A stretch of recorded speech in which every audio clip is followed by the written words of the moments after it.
When Annie Montague Alexander was born in 1867, very few women were involved in science. Most grew up to be wives and have children, and that was pretty much it. But Annie was different. She was very privileged and came from a wealthy family that supported her. This meant she got to make choices for herself that most women did not get to make. For one, Annie did not get married to a man.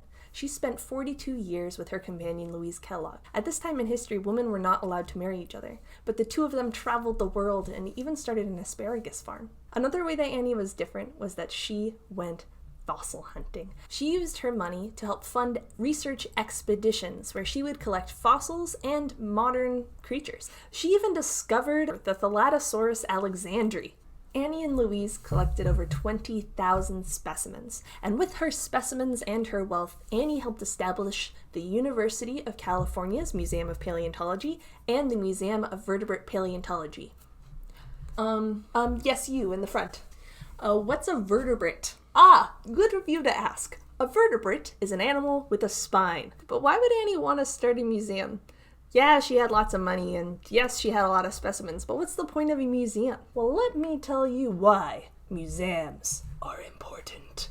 Museums have four main jobs: to collect, to preserve, to interpret, and to display. That's true for all museums. We're talking about paleontology museums or science museums, but that's true for art museums, lawnmower museums, ice cream museum, whatever it is. And through those four main tasks, they could do more than anything Annie could ever do on her own. So the first one, collecting. Annie loved going on fossil collecting trips. She's funded loads of them, but someday she wasn't going to be alive anymore, and a museum would ensure that her wealth and her fossil collecting dreams would continue long into the future. 2. Preserve. Annie collected all those fossils and modern specimens to help improve scientific research. But if those fossils are going to be useful, they have to be taken care of.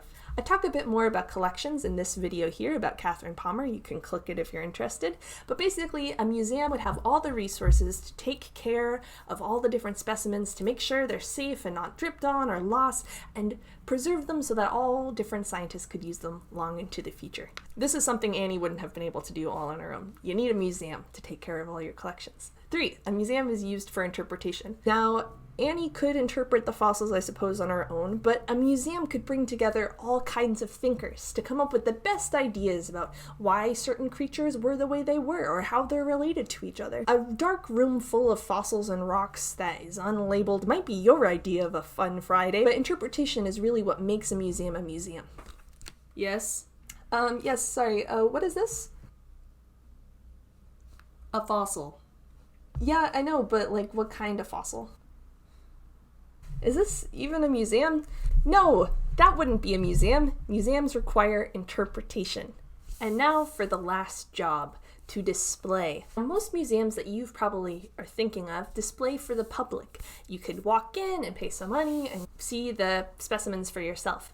But the two museums that Annie started are research museums. They're not open to the public. They display for the scientists and the students who use the specimens for their research. And that's a good example that there's all kinds of museums. Some museums are more focused on education and outreach, other museums are more focused on research, but all of them are still museums and worth supporting. I hope that someday you also get to go visit a museum near you. But if you can't right now, a lot of museums, like our museum, the Museum of the Earth, are putting up resources online. You can go and see and explore without having to leave your house. Maybe someday you'll get to go contribute to a museum like Annie.